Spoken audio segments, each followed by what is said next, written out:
Do you know what should be the target of our jokes at the moment? Our obsession with reputation.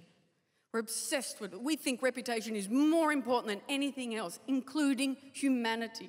And do you know who takes the mantle of this myopic adulation of reputation? Celebrities, and comedians are not immune. They're all cut from the same cloth. Donald Trump, Pablo Picasso, Harvey Weinstein, Bill Cosby, Woody Allen, Roman Polanski. These men are not exceptions, they are the rule. And they're not individuals, they are our stories. And the moral of our story is we don't give a shit. We don't give a fuck about women or children. We only care about a man's reputation. What about his humanity? These men control our stories, and yet they have a diminishing connection to their own humanity, and we don't seem to mind so long as they get to hold on to their precious reputation. Fuck reputation. Hindsight is a gift. Stop wasting my time. Look, I am angry. I apologise. I do. I apologise. I know there's a few people in the room who are going, nah, look, I think she's lost control of the tension. That's correct. I did a bit there. Oh. So I'm not very experienced in controlling anger. It's not my place to be angry on a comedy stage. I'm supposed to be doing self-deprecating humour. People feel safer when men do the angry comedy. They're the kings of the genre. When I do it, I'm just a miserable lesbian ruining all the fun and the banter. When men do it, heroes of free speech. I love angry white man comedy. Oh, so funny. It's hilarious. Oh, they're adorable. Why are they angry? What's up, little fella? What are they angry about? Gosh, can't work it out. They're like the canaries in the mine, aren't they? If they're having a tough time, the rest of us are goners. Do you remember that story I told about that young man who almost beat me up? It was a very funny story. It was very funny. I made a lot of people laugh about his ignorance. And the reason I could do that is because I'm very good at this job. I actually am pretty good at controlling the tension. And I know how to balance that, to get the laugh at the right place. But in order to balance the tension in the room with that story, I couldn't tell that story as it actually happened. Because I couldn't tell the part of the story where that man realised his mistake. And he came back. And he said, oh, no, I get it. You're a lady faggot. I'm allowed to beat the shit out of yous. And he did.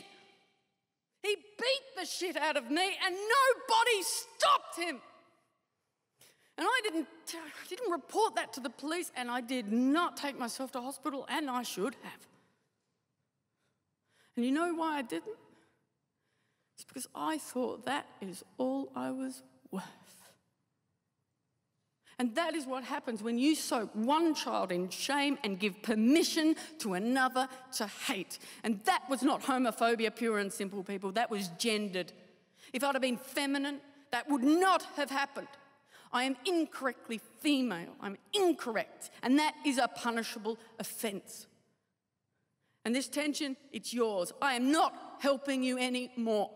You need to learn what this feels like, because this tension is what not normals carry inside of them all of the time, because it is dangerous to be different. To the men in the room, I speak to you now, particularly the white men, especially the straight white men. Pull your fucking socks up.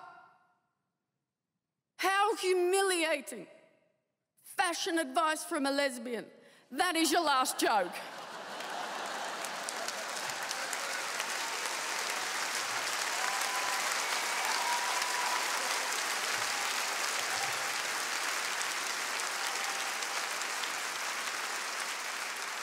All my life, I've been told that I'm a man-hater. I don't hate men. I honestly do not. I don't hate men. But there's a problem. You see, I don't even believe that women are better than men. I believe women are just as corruptible by power as men, because you know what, fellas? You don't have a monopoly on the human condition, you arrogant fucks. But the story is, as you have told it, power belongs to you. And if you can't handle criticism, take a joke, or deal with your own tension without violence, you have to wonder if you are up to the task of being in charge.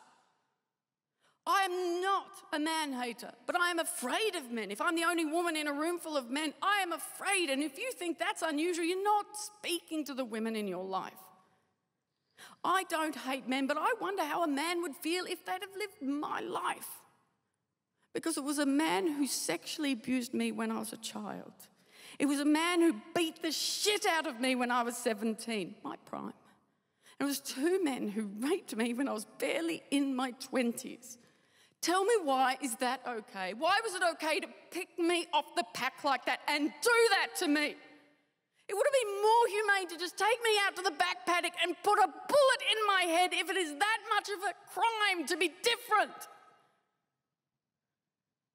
I don't tell you this so you think of me as a victim. I am not a victim. I tell you this because my story has value. My story has value. I tell you this because I want you to know, I need you to know what I know. To be rendered powerless does not destroy your humanity. Your resilience is your humanity. The only people who lose their humanity are those who believe they have the right to render another human being powerless. They are the weak. To yield and not break, that is incredible strength. You destroy the woman, you destroy the past she represents. I will not allow my story to be destroyed. What I would have done to have heard a story like mine. Not for blame, not for reputation, not for money, not for power, but to feel less alone, to feel connected. I want my story heard because, ironically, I believe Picasso was right. I believe we could paint a better world if we learned how to see it from all perspectives, as many perspectives as we possibly could, because diversity is strength. Difference is a teacher.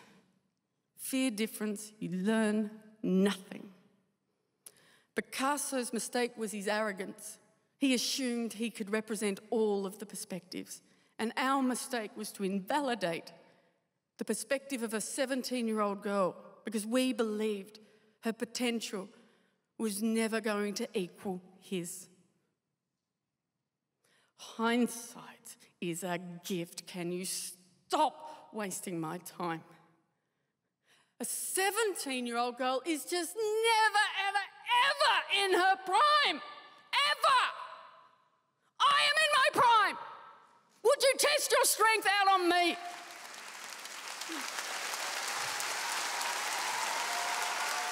There is no way anyone would dare test their strength out on me, because you all know there is nothing stronger than a broken woman who has rebuilt herself.